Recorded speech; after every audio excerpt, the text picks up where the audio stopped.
Boleh dipakai account saya yang satu karena yang ini di HP. Oke. Saya punya account yang satu boleh. Yang saya buka videonya. Terima kasih.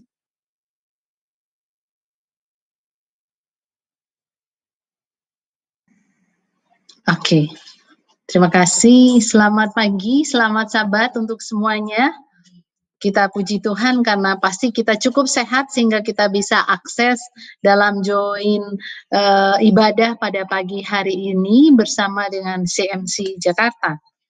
Ya, saya diminta untuk sharing karena ada banyak kesimpang siuran, mungkin juga hoax yang beredar, dan mungkin itu yang justru lebih banyak kita mudah peroleh dibandingkan dengan informasi yang benar. Itulah sebabnya saya juga gemes ya, aduh pengen kasih tahu semuanya, tapi waktu kita sangat terbatas. Jadi mohon Ibu Arlin dan tim ingatkan saya kalau waktunya udah deket habis ya, supaya jangan saya keasikan ngomong. Izinkan saya share screen.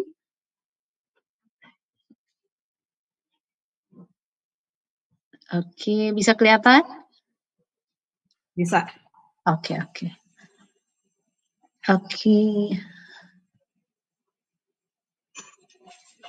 Ini judulnya mau pilih antigen atau PCR ya. Kita semua sedang sibuk dan ada yang bingung, ada yang ketakutan, ada yang biasa-biasa saja, malah ada yang nggak percaya katanya kalau ada COVID ya. Yang akan saya sampaikan adalah tentang virus itu atau SARS-CoV-2, coronavirus, dia golongan coronavirus, dan laboratorium diagnostik karena rapid antigen dan juga PCR itu adalah untuk diagnosa, itu yang paling penting fungsinya ya. Nah sekarang tentang virus ini udah sering kali tapi saya penting untuk saya sampaikan pada pagi hari ini supaya nyambung. Kalau saya jelaskan tentang antigen dan PCR akan mudah untuk kita pahami ya. Kita tahu COVID-19 itu nama penyakitnya, nama virusnya adalah SARS-CoV-2. Ya, SARS-CoV-2 ini kepanjangannya, nggak usah dihafal. Nah, itu kita sudah tahu bentuknya kayak mahkota virus itu. Kemudian dia ada 7 spesies dan yang ada banyak dan yang memberikan dampak penyakit atau pada manusia itu dia bisa nempel dan berkembang biak, dan 3 diantaranya itu akan menyebabkan sakit yang berat bahkan kematian termasuk SARS-CoV-2. Dan ini salah satu kelakuan dari virus ini adalah mudah sekali menular, bahkan varian-varian yang baru sangat-sangat mudah menular. Nah ini dia ya. Tolong jangan dilupa ini secara skematik, kira-kira gambarannya kalau dipotong 2 tuh kayak begini virusnya. Nah yang di luar ini semua yang ada rambut-rambutnya, terus ada kayak apa ya, kayak tinju, sarung tinju, terus ada kapsulnya, ada yang E, N, disingkatnya ada yang M, itu adalah semua protein daripada struktur protein daripada virus. Dan yang paling terkenal itu adalah protein S atau spike protein. Kenapa ini sangat-sangat penting termasuk untuk pembentukan antibodinya? Karena protein virus S inilah yang akan nempel di sel tubuh kita sehingga virus ini bisa masuk ke dalam sel tubuh kita dan memperbanyak diri. Dia bisa hidup kalau dia bisa perbanyak diri. Nah, untuk dia bisa perbanyak diri dia harus masuk dulu ya. Jadi semua yang saya taruh huruf-hurufnya ini adalah protein daripada virus. Dan ini penting untuk diingat karena protein inilah yang dideteksi pada pemeriksaan antigen. Ya, pada pemeriksaan antigen komponen protein virus COVID-19 itulah yang dideteksi. Yang paling sering dideteksi itu adalah N. Karena yang S ini gampang sekali mutasi, dan mutasi virus itu adalah sesuatu yang normal. Kelakuan virus itu dia harus bermutasi karena dia itu sebenarnya lebih pintar. Binatang-binatang kecil itu lebih pintar dari kita manusia. Karena mereka tahu, kita nggak kenal mereka, kita kenal mereka setelah mereka sudah menyebabkan sesuatu perubahan, baru kita cari tahu. Nah, yang di bagian dalam itu ada dua. Mudah-mudahan HP Bapak Ibu cukup jelas. Nah, di bagian dalam daripada virus, jadi ini adalah struktur dari virus ya. Kalau bakteri beda lagi. Jadi kalau ada yang bilang, oh itu COVID bukan virus, itu hoax ya. Karena struktur dari protein dari virus itu sudah diketahui, ditentukan dan bisa dideteksi dimanapun di negara yang ada tentu saja yang punya teknologi untuk mendeteksinya ya. Nah, di bagian tengah daripada virus itu, itulah yang menyebabkan dia disebut virus karena isinya virus ini, kalau virus itu yang merupakan mikroorganisme yang paling boleh kita katakan paling sederhana karena isinya cuman intinya itu bisa RNA, bisa DNA. Kalau double, dia namanya DNA. Kalau cuma satu, pasang saja itu RNA. Nah, kalau kita lihat di dalam virus tersebut, kita lihat ada yang bulat-bulat, itu protein N. Itu yang banyak dideteksi kalau periksa antigen. Nah, yang RNA daripada virus itu adalah yang kayak tali, tapi sebenarnya itu bukan tali ya, tapi yang kelihatan seperti tali, ya. Ini adalah otak dari virus sebenarnya. Karena semua perintah untuk memperbanyak diri, untuk membentuk bagian-bagian tubuh dari virus itu berasal dari RNA. Itu yang lebih sering dikenal dengan gen, ya. Gen daripada virus atau otak daripada virus. Nah, kita pindah gambarnya. Nih, gambar yang sebelah kiri diperbesar meskipun sudah kabur. Nah, ini. Nah, kalau RNA virus yang kayak tali itu kita tarik dalam satu garis lurus, maka dia akan menjadi seperti ini, yang warna biru muda. Ya, jadi inilah sequence atau urutan daripada yang namanya genom virus. Jadi ditarik, diluruskan seperti ini. Panjangnya itu ada 30.000 pasang basa. Saya tahu di CMC ada banyak ilmuwan ya. Ada, maaf saya sebut Pak Asrin tuh, wah saya sangat senang kalau ada Pak Asrin share ya. Jadi kalau ditarik lurus urutan RNA, urutan gen daripada RNA virus ini sepanjangnya 30.000 pasang. Karena itu ada satu pasang, itu namanya satu urutan. Jadi dipakai nomor. Nah, ini nomor dari gen RDRP. Nah, ini ada gen ORF. Karena ini semua adalah gen-gen ya. Ini ORF1A, kemudian ORF1AB. Ini yang kalau kita dapat hasil PCR suka ditulis ini kan, berarti dia deteksi gen di sini dan di sini. Seperti di Rumah Sakit Advent Bandung, dia di ORF1AB dan kadang kita periksa E, kadang kita periksa N, tergantung. Kadang kita periksa RD-RP, itu tergantung reagen yang kita gunakan. Dan ini yang angkanya ini adalah urutan, dia berarti urutan ke 15.361 sekian, 61 sampai sekian ya. Nah, saya harap udah pada pinter ya kalau lihat ini ya, jadi sudah ngerti, oh kayak gitu ya. Ternyata kalau dibilang ORF1AB, oh ternyata yang di bagian sini yang dideteksi pada pemeriksaan PCR ya. Nah, apa yang terjadi kalau virus itu masuk? Nih yang terjadi itu rumit memang ya. Tapi sekarang karena dengan teknologi teknologi informasi gambar-gambar, wah kita enak sekali sekarang belajar, nggak kayak saya dulu harus membayangkan dengan berhalusinasi ya, harus kira-kira. Nah, sekarang kalau dia masuk, tadi saya sudah sampaikan spike protein ini ya, yang duri-durinya itu adalah S protein, dia nempel di reseptor H2. H2 itu ada di permukaan tubuh kita, dia nempel di situ. Nah, kalau dia nempel baru dia masuk. Jadi kalau dicegah dia nempel, maka dia nggak akan bisa masuk. Salah satu yang mencegah adalah antibodi, Ya, kalau divaksin ada antibodi, atau kalau dia terinfeksi tubuh membentuk antibodi. Jadi dia ditahan sini, nggak boleh masuk karena dia sudah didudukin sama antibodi. Tapi kalau nggak ada antibodi, dia duduk dan dia bisa masuk karena di situ tempat dia duduk dan bisa masuk.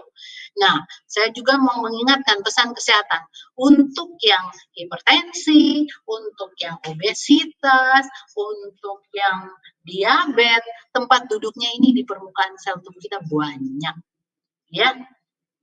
Untuk yang juga suka makan banyak protein hewani, maka tempat duduknya di permukaan sel itu juga banyak. Jadi kalau virus itu masuk dalam hidung kita, mata kita, mulut kita ada 100, kemudian tempat duduknya ada 100, lah dia masuk semua ke dalam sel tubuh kita dan berkembang. Ya, saya mau jelaskan yang di dalam karena rumit. Yang pasti di dalam dia menggunakan makanan dalam sel tubuh kita, kemudian dia membentuk, sudah lahir virus yang baru, dikeluarkan ya. Nah, ini gambar yang lain tadi sama. Nah, ini yang kayak telur ini adalah bagian dari protein S dari virus itu. Ini digrain, semakin ke kanan digrain beribu dan berjuta kali ya.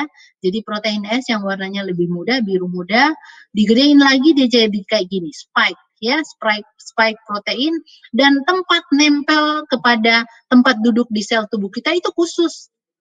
Ini reseptor binding domain atau RBD yang kayak telur itu ya. Dan inilah yang suka bermutasi gitu, karena supaya kita nggak bisa nangkap dia, jadi dia berubah pinter ya. Nah, sekarang kita datang kepada pemeriksaan. Nah, ini baru nerangin virusnya udah 5 menit lebih ya. Laboratorium diagnostik itu untuk menegakkan untuk menegakkan, memastikan diagnosa daripada seseorang itu apa dia COVID atau bukan ya. Nah, untuk metode tes laboratorium untuk terkait dengan COVID-19 ada yang langsung atau untuk ngedetek langsung terkait virus itu, atau yang nggak langsung. Yang langsung itu dia mendeteksi bagian tubuh virus itu tadi, protein K atau RNA yang di dalam, yang kita sebut molekuler. Ya, itu langsung berarti. Kemudian yang tidak langsung adalah mendeteksi respon tubuh terhadap adanya virus yang masuk, yaitu antibodi. Jadi pemeriksaan antibodi itu tidak langsung. Kita nggak bisa bilang kalau antibodi pasti sekarang dia lagi terinfeksi.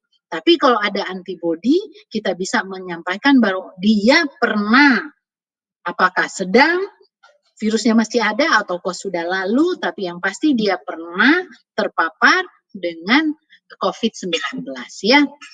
Ini tadi. Nah, untuk pemeriksaan RNA atau yang kayak benang itu yang ditarik ada 30.000 pasang urutan daripada basa atau asam nukleat, itu pemeriksaannya diistilahkan, meskipun semuanya ini molekul, tapi istilah yang digunakan untuk pemeriksaan RNA virus atau yang saya bilang tadi otak virus itu disebut pemeriksaan molekuler. Sementara untuk memeriksa yang bulat yang di dalam itu protein N atau protein E atau M atau S, itu pemeriksaan yang disebut pemeriksaan antigen, atau dalam hal ini di virus ini protein ya. Ini urutan molekuler, harusnya ini tadi ya. Ini yang, jadi kalau ditulis angka itu berarti urutan daripada asam nukleat atau basa nukleat ya. Di sini. Ini oleh 1A, 1B ini dia ya. Ini yang protein S, ini yang paling sering mutasi, bukan paling sering mutasi, paling sering mutasi dan yang memusingkan banyak ilmuwan yang ini mutasi-mutasi di S protein termasuk delta yang sedang naik daun ya. Oke, ini kalau cuman S doang yang sering kali bermutasi ya. Ini salah satu yang terkenal D614G ya. Ini nih. Jadi urutan-urutan ini adalah urutan panjang daripada basa nukleat atau Ya, urutan daripada gen tadi yang saya sudah sampaikan. Sekarang metode tes diagnostik ya. Standarnya adalah molekuler. Molekuler. Yang oleh Menkes sudah dituliskan Nucleic Acid Amplification Test atau NAT. Ada juga yang cuma NAT, Nucleic Acid Amplification Test ya. Nah, ini dia dari Perhimpunan Dokter Spesialis Patologi Klinik sudah memberikan publikasi nih semua nih metode NAT yang dapat digunakan untuk mendeteksi RNA. Jadi bukan hanya dengan metode PCR ya. Ada metode yang lain, ada LAM, ada NIR, ada HDA. Tetapi memang yang paling sering adalah metode PCR. Itu yang paling banyak digunakan. Dan di Rumah Sakit Advent Bandung, ini yang pertama kami miliki, real time PCR, yang kedua adalah insulated isothermal atau IIPCR. Ya, jadi kami punya dua, yang di bawah itu adalah yang termasuk tes cepat molekuler. Yang di atas itu yang real time. Nah, apa sih itu PCR? PCR itu adalah teknik untuk memperbanyak bagian spesifik dari rantai. Nah, dalam hal ini, karena virus itu adalah virus RNA, virus COVID-19 itu adalah virus RNA, maka teknik PCR itu adalah teknik untuk memperbanyak bagian yang spesifik. Tadi yang saya sebutkan, ada RDRP, ada ORF1A atau ORF1AB. Ya, jadi itu mau dideteksi di bagian daripada virus ini. Jadi nggak semua daripada RNA virus itu, rantai RNA-nya dicek, nggak bisa. Itu akan memakan waktu dan tenaga dan juga sumber daya yang sangat banyak, yang alih-alih mau dapat cepat, nanti lama sekali baru dapat. Ya, jadi hanya ada bagian yang spesifik yang akan mewakili adanya virus tersebut. Nah, ini saya pikir nggak usah. Nah, waktu tunggu hasil PCR itu, kalau yang rapid, yang antigen itu biasanya cepat karena itu disebut rapid antigen, sekitar 30 menit, jadi 15 menit pembacaan sampai 20 menit ya. Nah, tapi kalau PCR dia lebih lama karena dia lebih rumit. Dia yang konvensional untuk prosesnya saja sekitar 6 jam. Sementara untuk tes cepat molekuler itu sekitar 2 jam ya. Nah, ini fakta, saya harus sharing untuk hoax-hoax yang ada ya. Jadi materi genetik itu dari kata gen ya, bagian dari DNA RNA virus ya, yang dapat terdeteksi. Masalahnya kalau pemeriksaan PCR kita tidak tahu apakah virus atau materi genetik RNA virus itu virusnya hidup atau sudah mati, nggak bisa. Dengan pemeriksaan PCR nggak bisa kita tahu. Kita cuma bisa menyatakan bahwa ditemukan RNA dari COVID-19. Dapat terdeteksi atau kami menyebutnya positif ya. Positif terdeteksi. Jadi nggak bisa bilang dia hidup atau dia mati. Untuk memeriksa virus hidup itu itu nggak bisa. Untuk pemeriksaan rutin tidak bisa, hanya untuk penelitian karena itu memerlukan keamanan laboratorium yang sangat tinggi ya. Nih, kemudian gimana dengan pemeriksaan antigen? Antigen apa sih? Itu substansi yang akan merangsang sistem kekebalan tubuh kita untuk menghasilkan antibodi sebagai upaya untuk melawan antigen. Jadi antigen ini mewakili, dalam hal ini karena kita lagi bicara tentang virus, dia sedang mewakili virus tersebut ya.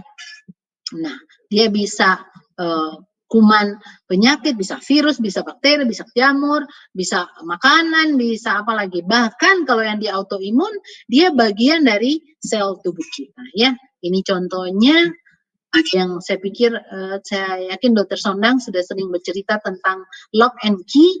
Jadi lock and key ini, key-nya itu adalah antigen, kemudian lock-nya itu adalah antibody. Jadi harus pas. Antigen S harus pas dengan kuncinya antibody S. Jadi metode inilah, konsep inilah yang dipakai untuk mendeteksi antigen virus COVID-19 di dalam pemeriksaan rapid antigen ya.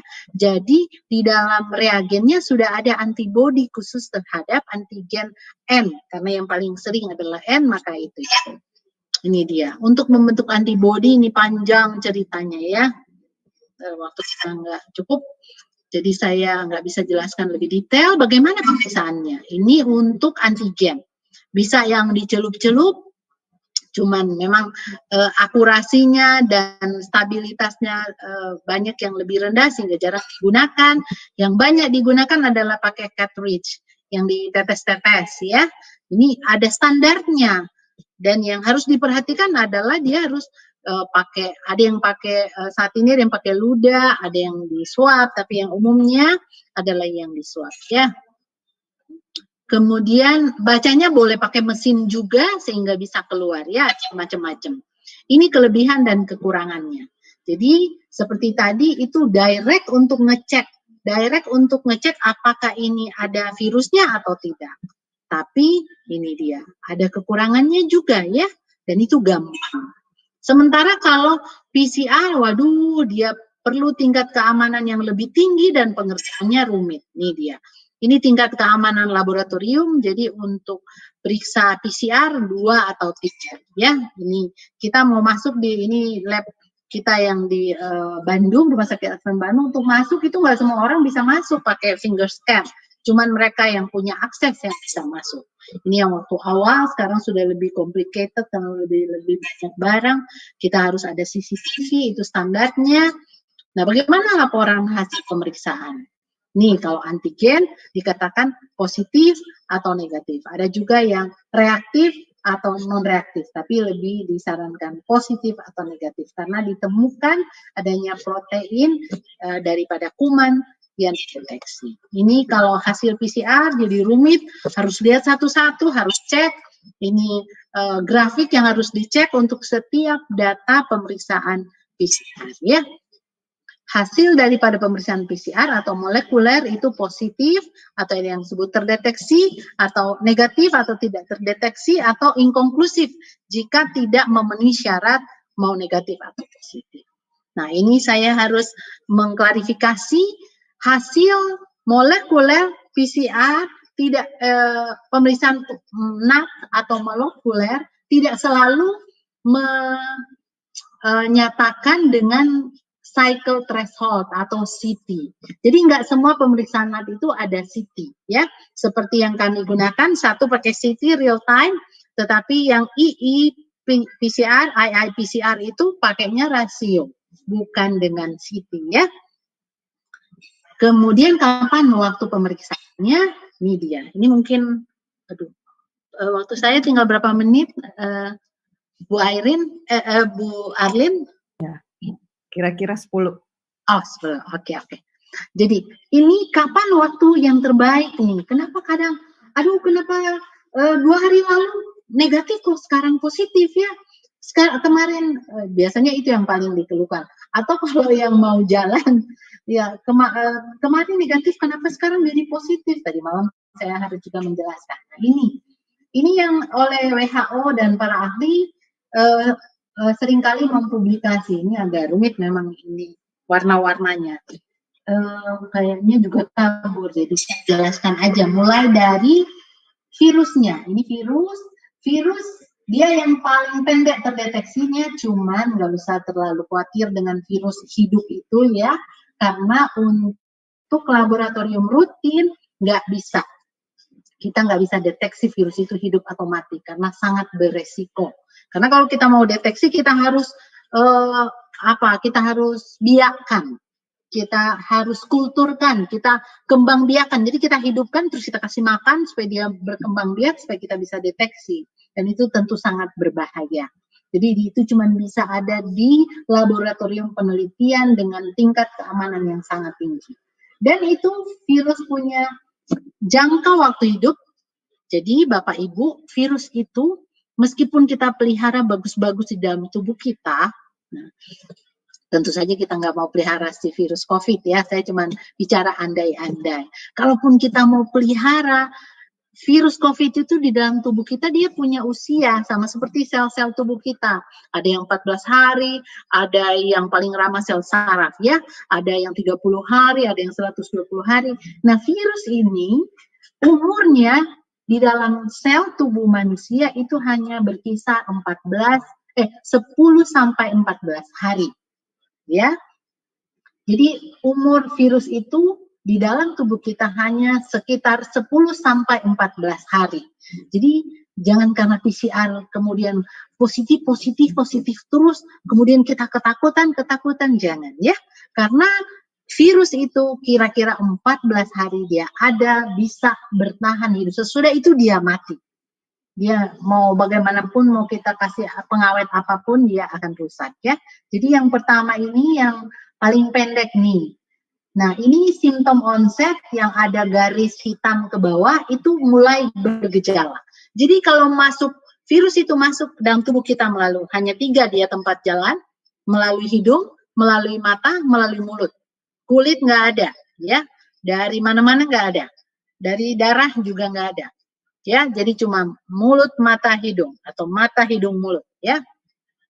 Dia masuk, dia belum langsung akan kalau orang yang bergejala, karena 80% nggak akan bergejala, ya. Nah, pada orang yang bergejala pun, dia nggak langsung masuk, langsung ada gejala, enggak, ya.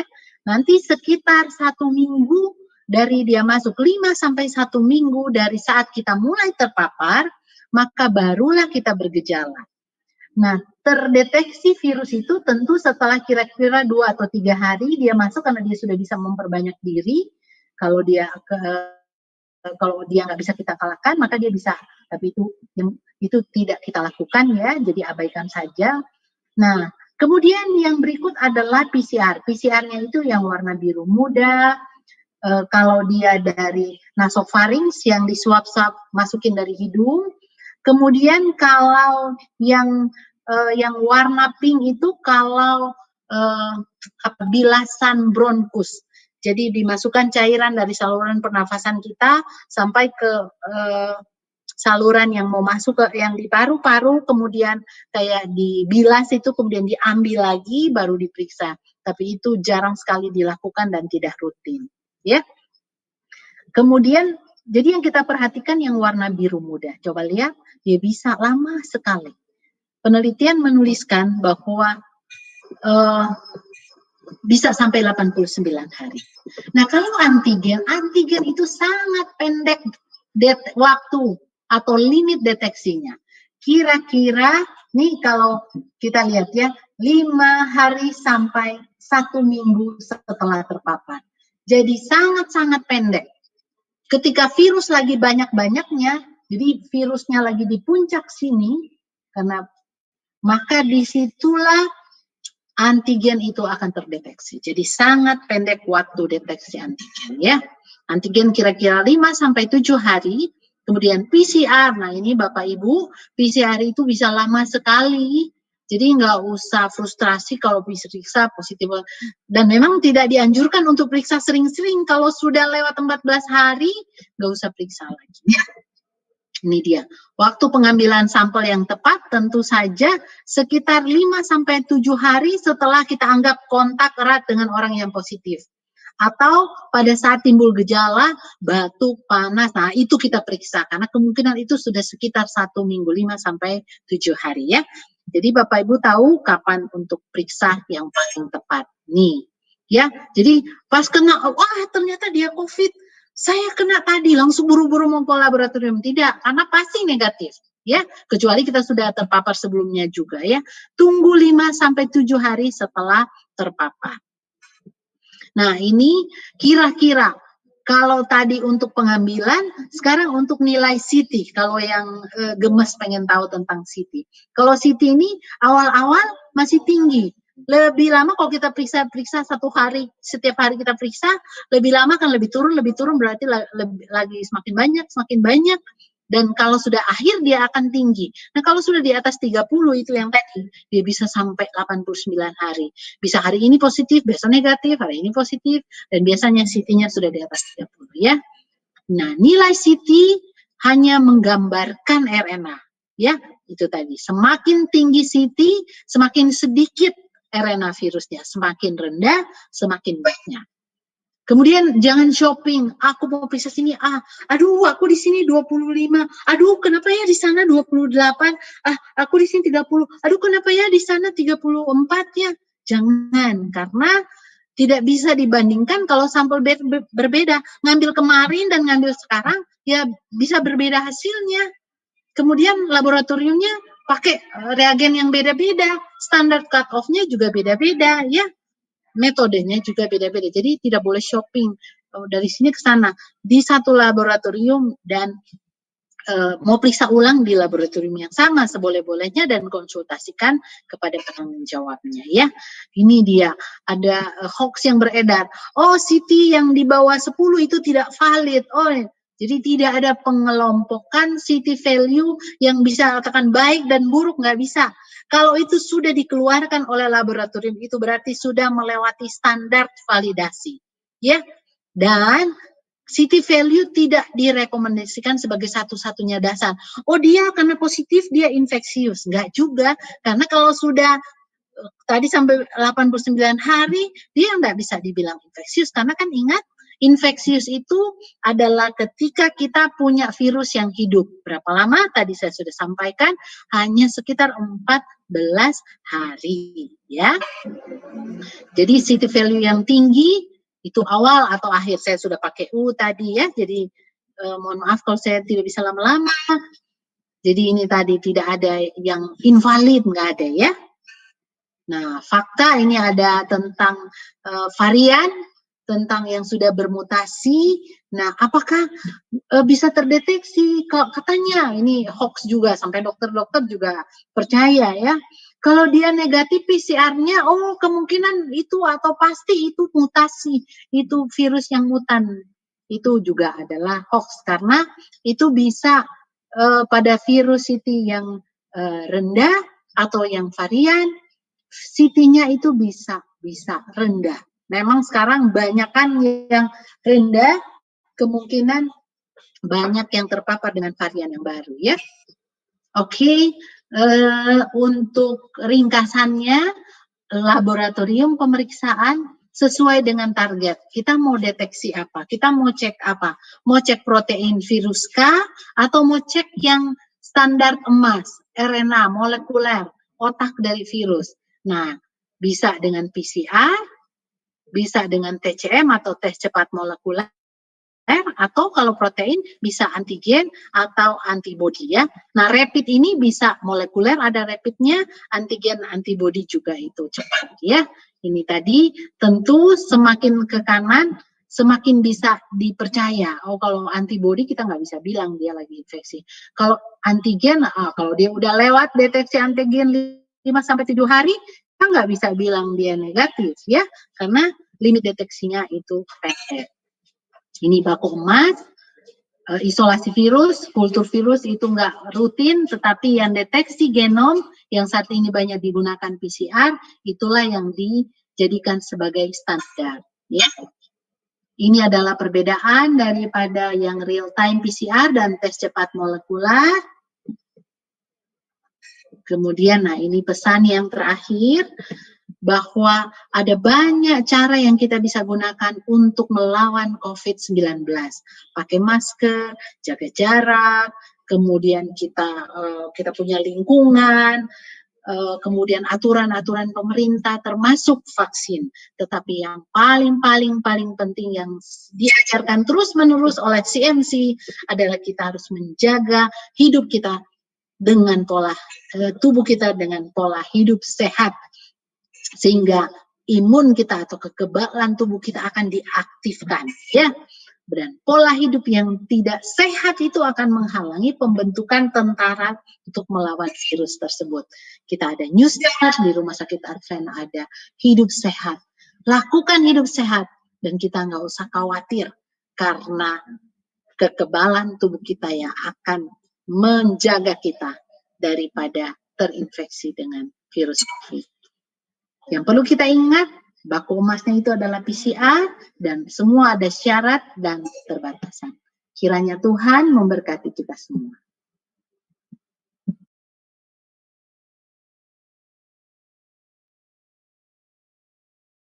Ibadah online ini menggunakan ID Zoom Meeting dan passcode. Pastikan saudara menerima undangan ibadah lewat WA.